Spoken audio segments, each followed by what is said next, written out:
Samsung says the Galaxy Fit 3 battery will last a whopping 13 days, which sounds pretty incredible, right? But what if I told you that that's not the whole story? For weeks, I put this rather impressive fitness tracker, or is it a smartwatch, through its paces, pushing it to its absolute limits, and the truth about the battery and what it really means for your daily life might just surprise you. You see, the Galaxy Fit 3 isn't just a simple upgrade, it's stepping into a whole new category, blurring the lines and making you wonder, why should you spend hundreds on a full-blown smartwatch like the Galaxy Watch Ultra when this budget-friendly band offers so much? Let's take a look at that, and don't forget to subscribe. Tested. Trusted. Take it easy.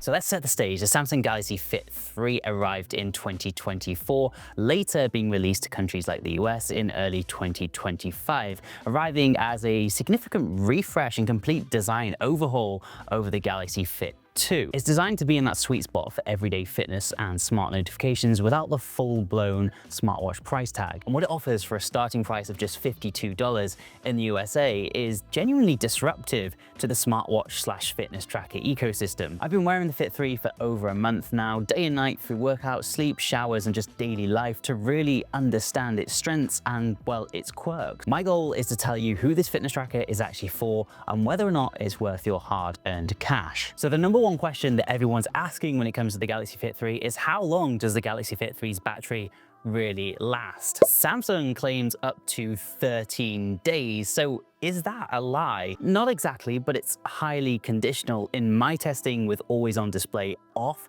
standard notifications, continuous heart rate, and sleep tracking, including blood oxygen and snore detection, I was consistently getting between 7 to 10 days. If you then push it with daily workouts that rely on your phone's GPS or turn on the always on display, that number drops significantly and you're looking at more around the 3 to 5 day mark. It's still fantastic compared to a lot of flagship smartwatches that only last a mere 2 days at best. So whilst that 13-day figure is not a flat-out lie, as some people online might suggest, is definitely a best case scenario setup. A few other questions you might have: how comfortable is the Galaxy Fit 3 and how's that new, bigger, brighter screen? Honestly, this is where the Fit 3 truly shines for me compared to the Fit 2's tiny display and actually bulkier, more plastic-like design. That 1.6 AMOLED display is an absolute game changer in my opinion, and you get a lot for your money here. It's bright, it's vibrant, and incredibly easy to read, even in direct sunlight thanks to its auto brightness.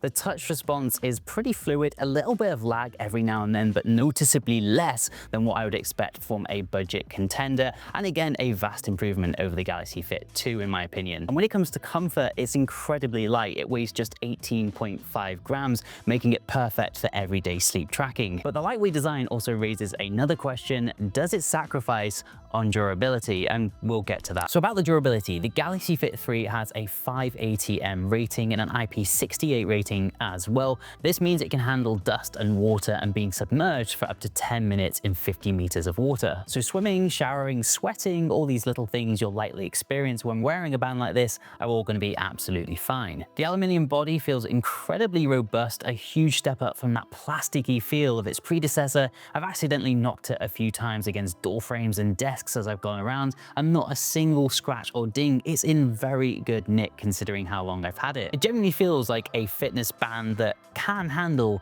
anything that you throw at it. The crucial catch for serious fitness fanatics with a band like this though is the no built-in GPS. Now you can make use of GPS running, but you need to have your phone with you and you must be connected to that phone all the time. That doesn't necessarily mean that you can't go out with your phone. It just means that Samsung Health or whatever fitness app you're using is going to guesstimate based on your steps, and that can be very inaccurate in my experience. This is the key differentiator in my opinion between a budget fitness tracker like this and a fully fledged smartwatch like the Galaxy Watch Ultra. Definitely something to consider, and you really do need to think about the sort of person you are and what your fitness goals are. Now beyond just basic steps and workouts, the Galaxy Fit 3 actually packs some surprisingly advanced health features for its price point. It's got an optical heart rate sensor for continuous monitoring, a barometer for elevation changes, and crucially, an SpO2 sensor for blood oxygen tracking, something that used to be missing from these sorts of devices, especially at the lower end of the market. In my testing, the heart rate tracking was generally consistent with what I'd expect for a wrist-based tracker, accurate for resting heart rate and steady state exercise, though like most optical sensors, it can be a little bit slower to react to sudden spikes during high intensity intensity interval training. The blood oxygen monitoring, which is usually found on much more expensive devices, was impressively accurate when compared to a medical grade pulse oximeter, typically within 1 to 2 percentage points, which is really good, again, for a budget fitness tracker. And I will point out, with a device like this, you really don't want to be focusing on how accurate it is. And I know that is a crazy claim, but as long as it is within a small margin of error, you're absolutely fine. This is not professional equipment. So overall, a great device for monitoring your general health. Now let's talk about sleep tracking. We spoke earlier about that nice, sleek, slim, comfortable design. So it's a really important feature for the Galaxy Fit 3. The Fit 3 tracks your sleep stages, your awake, your REM, light and deep sleep stages, and provides a detailed breakdown in the Samsung Health app, which is absolutely brilliant, by the way. It even has snore detection, but here's where it gets a little bit interesting. For snore detection to work, you need to 1, have your phone right by your head, and 2, have your phone on charge all the way through the night for it to actually work, which can be a bit of a pain for some people. The Fit 3 will then send that data to your phone, and the phone's microphone actually records the snoring. Whilst it does provide a really good overview of your sleep quality, I did notice that it sometimes registered brief awake periods when I felt like I was actually completely asleep. And I'm not alone in this feeling. I've scoured the online forums and found that other people are complaining that the Galaxy Fit 3 is reporting they're awake a lot during the night when they're pretty sure they haven't been. So overall, it's a very solid tool, and the sleep coaching feature in the Samsung Health can be genuinely useful for some. And I have to say as well that these hiccups are apparent on the Galaxy Watch Ultra as well, a device which costs much, much more than the Galaxy Fit 3, so something just to bear in mind. Anyway, what about notifications and those other smart features? Is this just a glorified pedometer, or is it actually useful? Let's take a look at that. Now, this is where the Galaxy Fit 3 really does stake its claim in that weird new category I was speaking about. It's definitely more than a basic fitness tracker, but it's also definitely not a fully fledged smartwatch either. You get your comprehensive notification mirroring from your phone, your calls, texts, app alerts, and crucially, you can send quick replies straight from your wrist, which is a really nice feature to have on a budget fitness tracker. You also get your media controls, which means you can play, pause, and skip your tracks directly from the Galaxy Fit 3 without having to pull your phone out as well. There is also the camera remote feature, but here's the kicker. This is exclusive to the Samsung ecosystem, so you must have a Samsung phone. And that's not the only thing you can do with this. Also from your Fit 3, much like the Galaxy Watch Ultra, you can also use the Find My Phone feature, which has been an absolute lifesaver for me. I'm always misplacing my phone. I find it really, really handy. So it all sounds pretty good, but there must be something missing, and you're dead right, there's quite a lot missing. There's no NFC for your contactless payments, so no Google Pay or Samsung Pay from your wrist, and then there's no built-in microphone or speaker for taking calls directly on the band. And perhaps most significantly, there's no third-party app store. You're very limited to the pre-installed apps and tiles. This is a big differentiator from a Wear OS smartwatch, but for many, these might be features they don't even need or want to pay for. And it highlights that Samsung is intentionally positioning this fitness tracker as a premium fitness tracker, but definitely not a smartwatch. Now, this is where the conversation gets really interesting. As I mentioned in the intro, the Galaxy Fit 3 is sort of carving out its own unique space in the fitness tracker / smartwatch ecosystem. It's got the premium look and feel that easily rivals many full smartwatches, but at a fraction of the cost. So let's put the Galaxy Fit 3 head to head with its closest competitors from 2024 to 2025, and we'll also put it up against Samsung's most premium smartwatch yet, the Galaxy Watch Ultra. First of all, let's take a look at the rivals in the UK/US market at the moment, ranging between the $40 up to $80 mark. First of all, we've got the Xiaomi Smart Band 8 Pro, which usually retails for around $50 up to $70, I believe.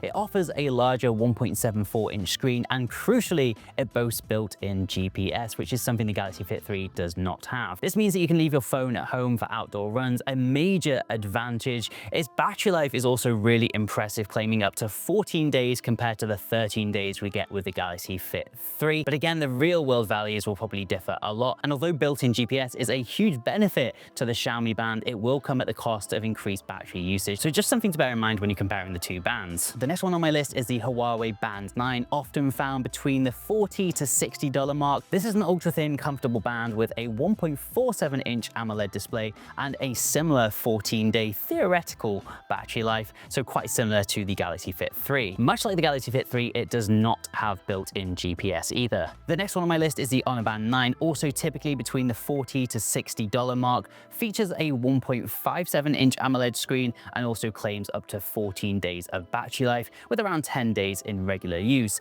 Again, no built-in GPS, so the Xiaomi Band does come out as a winner across the three in terms of GPS, but it kind of depends. Are you actually physically going to be going out without your phone much? You kind of need to weigh that one up. So where does the Galaxy Fit 3 stand in amongst all of these competitors? At its launch price of around $50 or so, it's squarely in the mix. It offers a larger, more premium feeling aluminium body than most of these plastic bodied competitors, and its AMOLED screen is right up there with the best of them. Its 7 to 10 day real world battery life is actually really competitive, only really truly rivaled by the Xiaomi Smart Band 8 Pro if untethered GPS is your priority. If you don't need that built-in GPS, so the Galaxy Fit 3's design, display, and Samsung Health integration give it a really strong edge over the other two competitors at a very similar price point. Now let's go to the complete other end of the scale and contrast all of this with Samsung's most premium device yet, the Galaxy Watch Ultra. This beast launched in July 2024. It starts around £499 to £599 here in the UK. That's a staggering price difference between the two.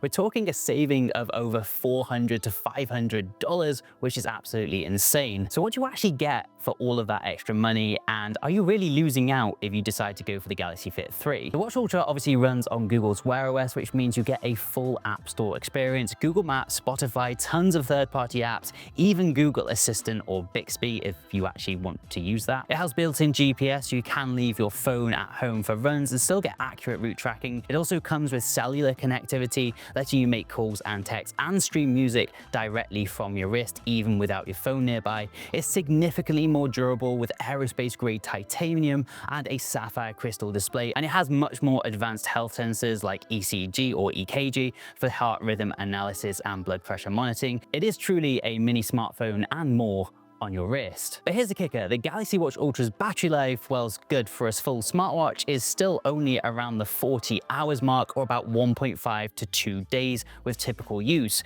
Compared to the Fit 3's 7 to 10 days, that's a huge difference in convenience. Plus, the Watch Ultra is much larger and heavier, and some might find that a little bit cumbersome and uncomfortable to use on a day-to-day basis. So are you actually losing out if you go for the Galaxy Fit 3? If you do need untethered GPS, mobile payments from your wrist, and the ability to take calls on your watch, or a wide array of third-party apps, then yes, the Galaxy Watch Ultra is the clear winner here. But if those aren't absolute must-haves, and you want excellent fitness tracking, smart notifications, and stellar battery life in a comfortable premium package, the Galaxy Fit 3 offers a really incredible value option here. It covers about 75% of what the Galaxy Watch Ultra does for about 10% or 15% of the price. As someone who is a huge Galaxy Watch Ultra fan, I mean, that watch has legitimately changed my life if you've been watching my reviews.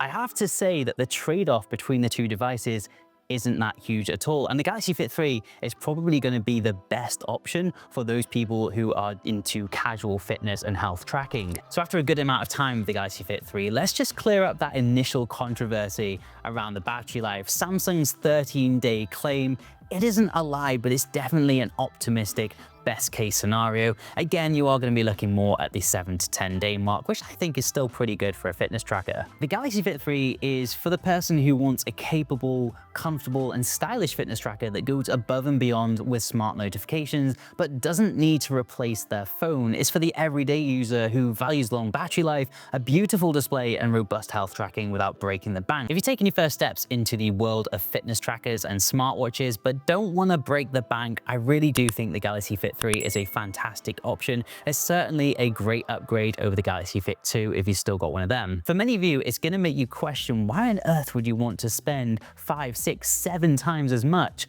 on a premium smartwatch? This fitness tracker is definitely going to be enough for some. So in my opinion, it's sleek, it's certainly smart enough, and it's actually surprisingly premium for its price point. The Galaxy Fit 3 isn't just a fitness tracker. I think it's the fitness band for everyone. Do share your thoughts on the Galaxy Fit 3 down below in the comments section, and make sure you're subscribed for more tech reviews. For now though, I've been Alex, this has been Tech It Easy. Thank you so much for watching, and I'll see you in the next one.